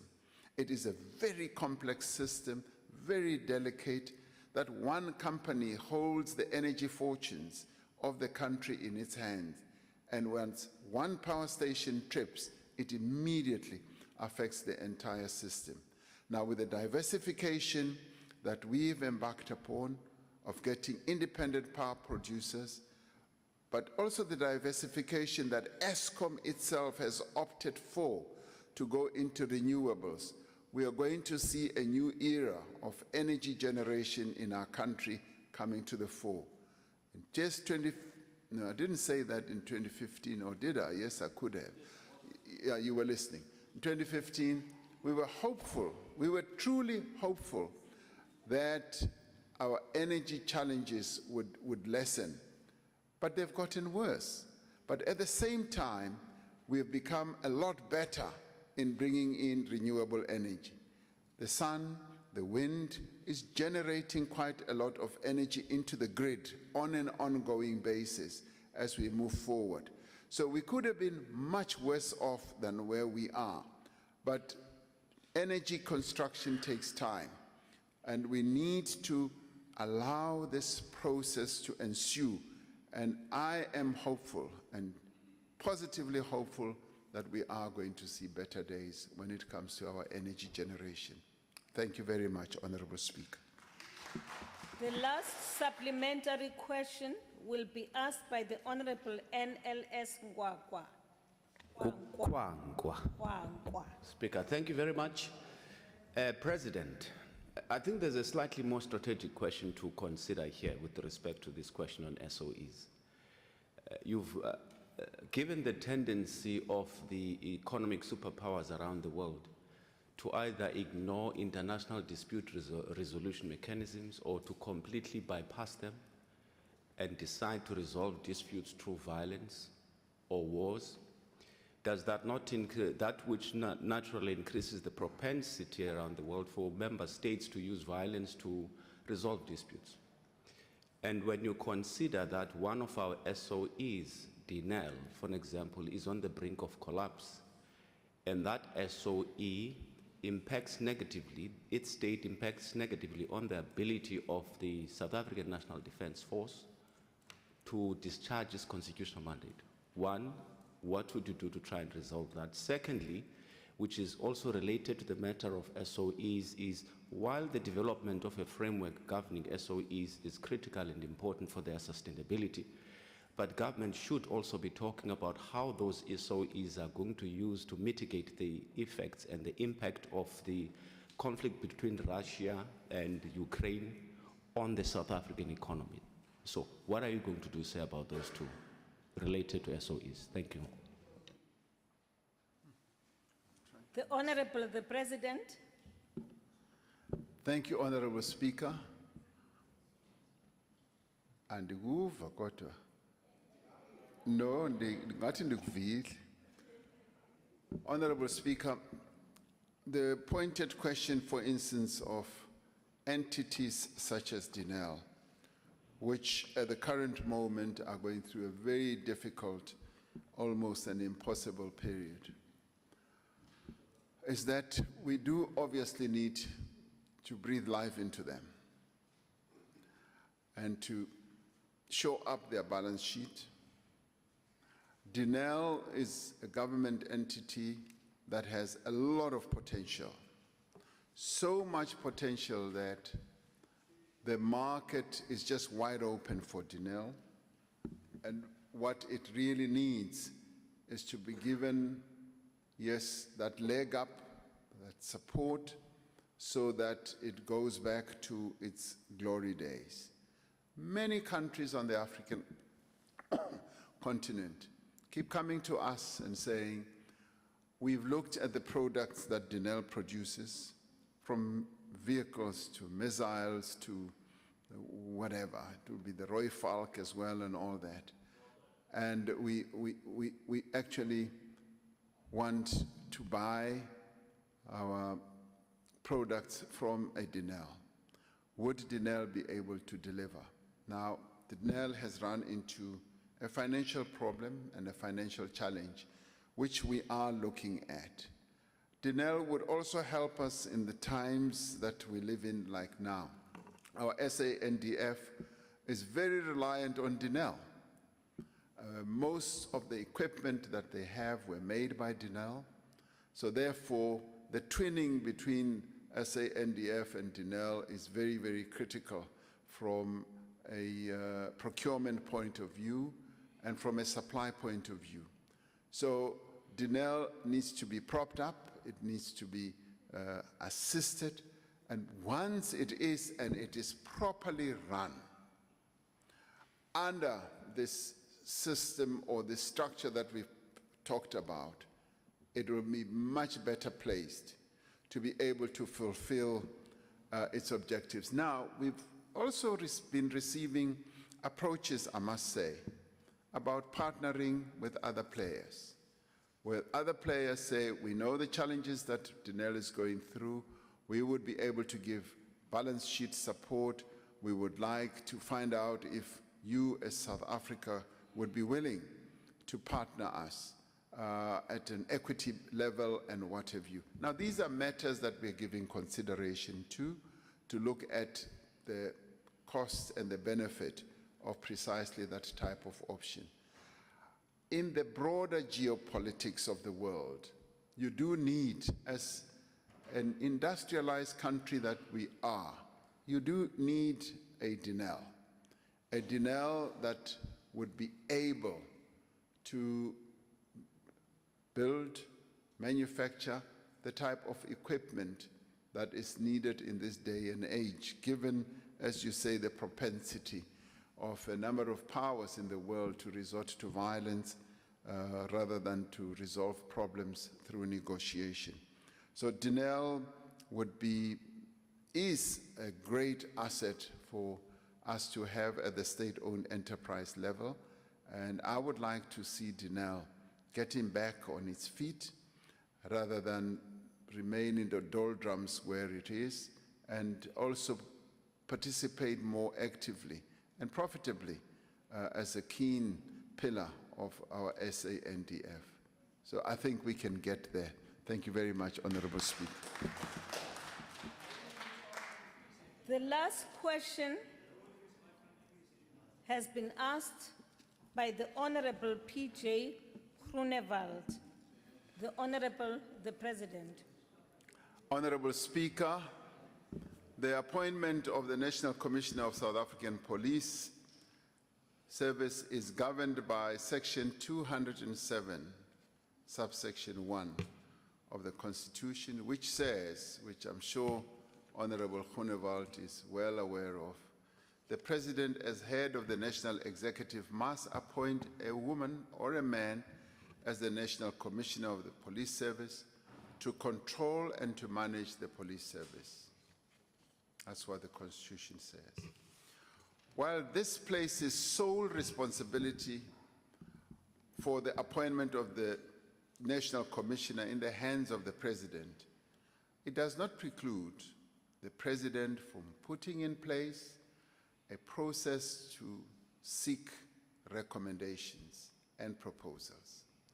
This is the approach that I took with respect to the appointment of the National Director of Public Prosecutions and to the identification of potential candidates for the position of Chief Justice. In each case, the approach that I took was informed by the specific circumstances and the nature of the position. These considerations will continue to inform me on the approach that I take with respect to the appointment of the next South African Police Service National Commissioner. So they will help to inform me. But in the end, the Constitution is clear who appoints and how that appointment will be done. So as you've come to know me and to criticize me at times, I will embark on a process. And you are suggesting panel of experts and all that, and I will inaugurate a process which will lead us to, or me, to finally appointing a national commissioner. Thank you. The first supplementary question will be asked by the Honorable P.J. Groenewald. Thank you, Honorable Speaker. Honorable President, I welcome your commitment to follow a process. It is part of the National Development Program, the NDP, where you were the Deputy Chairperson. And in that NDP, and if I can quote, it says clearly, if you want a professional and an effective police service, then it states the following, and I quote, the National Commissioner of Police and deputies should be appointed by the President on a competitive basis a selection panel established by the President should select and interview candidates for these posts against objective criteria. The President should appoint the National Commissioner and deputies from recommendations and reports received from this selection panel. So thank you, Honourable President. I hope you will follow that, a panel of experts making recommendations, because, Honourable President, part of the problem in crime in South Africa, that since 2000 and up to 2017, South Africa had national commissioners that know nothing about police. We started with Jackie Selebi, a diplomat. He ended in jail. And he found out that you cannot fight criminals with diplomacy. Becky Cele, who was a politician, and then Ria Pierre, a social worker. They've disbanded specialized units because they didn't understand the operational requirements to ensure an effective police service. My follow-up, Honourable President, is how soon will that happen? What is the time frame? Because I can also say to you, to have an acting commissioner is also not creating a conducive situation for effectively fighting crime. I thank you. Honorable the President. Thank you, Honourable Speaker. I'd like to thank Honourable Groenewald for his thoughts and his views, as well as, I would say, maybe suggestions, which are really not suggestions because they are encapsulated in the National Development Plan. So, good reminder, good hope, because that's exactly what you said. It's a wonderful hope, and it's being done. It's going to happen in a process that I've outlined here. So rest assured, the process will be followed, and we will make sure that it is done on a competitive basis as set out in the NDP. And it will be people who are well steeped in the craft of policing. Thank you, Honourable Speaker. Thank you. The second supplementary question will be asked by the Honorable A.M. Siabi from the Chamber. Thank you very much, Honorable Speaker. And thanks very much, President. I want to join Honorable Groenewald in welcoming the commitment from the President in following a process without disregarding the prerogative of the President to appoint as enshrined in the Constitution. Having said that, Honorable President, what practical plans or measures are so far undertaken to implement the recommendations of the report of the panel of experts in strengthening the security cluster? Thank you, Madam Speaker. We see the Maloma honorable member there.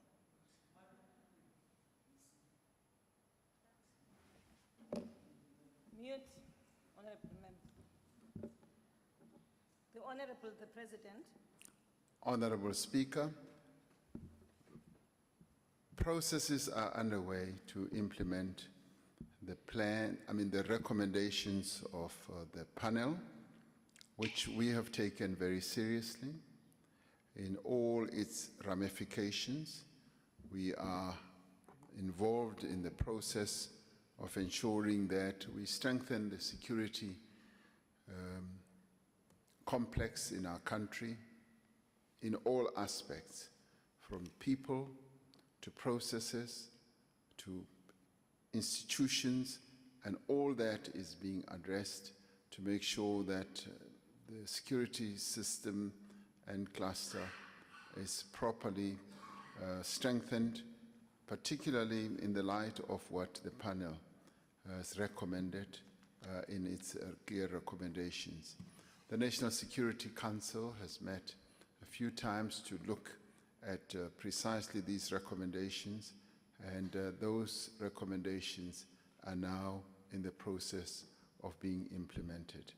And part of what we are doing now, the appointment of people, is precisely that, and to ensure that there will be good cooperation between the executive as well as the functionaries in the form of, say, for instance, a minister who looks after oversight, and also those who are more operational, like, say, the directors general, the commissioners, and all that. So we're looking at the full ramification of the security cluster and beginning the process. And it's a reform process informed by a clear strategy that needs to be put in place. Thank you very much. The third supplementary question will be asked by the Honourable, the Leader of the Opposition. Thank you very much. Mr. President, last week a report came out about South Africa's social instability. The report said that your party's internal faction fighting posed the single biggest risk to political instability and conflict in South Africa today. So I think you've been warned. And believe you me, what happened in KwaZulu-Natal last year could happen again at any time, especially with fuel, electricity and food prices doubling the increase in social grants. With South Africa's inequality as well, in another report shown this week to be the highest in the world. Our country is literally dry tinder, and it's just waiting for a spark. Mr. President, when are you going to put the country ahead of your party? You used taxpayer money to buy out a useless police commissioner. When are you going to use your presidential power to get rid of your useless police minister? Now, before you say opinion, it's not opinion. Zondo report, crime statistics, gender-based violence statistics. Our women and children and our citizens live in fear every day. When are you going to give us a police minister that's going to inspire confidence and keep us safe? Thank you. Yes. Thank you. Honourable the President. Just before the President responds, is it parliamentary for a member of parliament to call another member useless? Because it was ruled before that it was unparliamentary. Thank you. Thank you very much, Honourable Khatebe. I'll look into the matter and I'll be advised accordingly. Thank you very much. You may proceed, Honourable the President. Thank you, Honourable Speaker. I hear what Honourable Steenhuis is saying, and clearly I... You need to be online. Sorry, it's my iPad.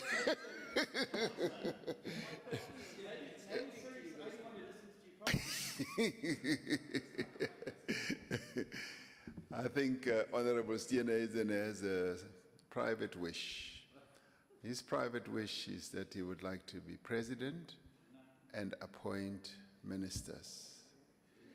And I have to say that, yeah, I have to say that that wish is not evident now and might never be. Yes. So the process of appointing ministers and deputy ministers is the president's prerogative, and I think it's best left there. Thank you very much. Thank you. The last supplementary question will be asked by the Honourable Zet Majosi. Thank you, Honourable Speaker. Honourable President, as you have said and outlined that there will be a process that will be undertaken for you to then appoint the National Commissioner, can the President then take us into confidence that maybe this time in the process that will be undertaken, there will be transparency to the public as well, so that they know that the person that will be elected is a person that they will feel safe with and will also have hope that South Africa will be led forward. And we should all be able to agree that our security cluster must be professionalized to the highest degree possible, which includes the process of achieving honest, ethical, competent police service, which is completely free of political manipulation and control. Up until now, this has been nothing more than a pipe dream. How do we intend reversing the tide in this area and ensuring that only competent career security professionals are appointed to these positions? Thank you, Honorable Speaker. The Honorable, the President. Well, thank you very much, Honorable Speaker. I have said that I am going to embark on a process for the appointment of the next National Commissioner of Police, and that process is a process that in the end will yield the type of results that will be positive, will be able to take the police service forward.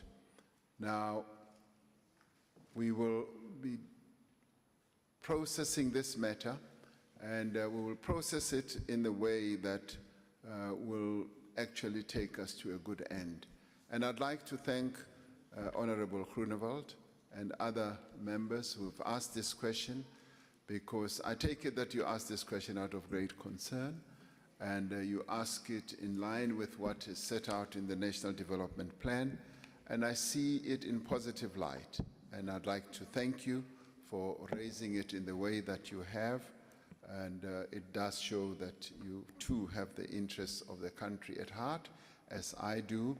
So we will move forward and we will act on the various matters that we need to work on to ensure that the next National Police Commissioner is a fit and proper person who will be able to manage our police and lead our police in the most effective way.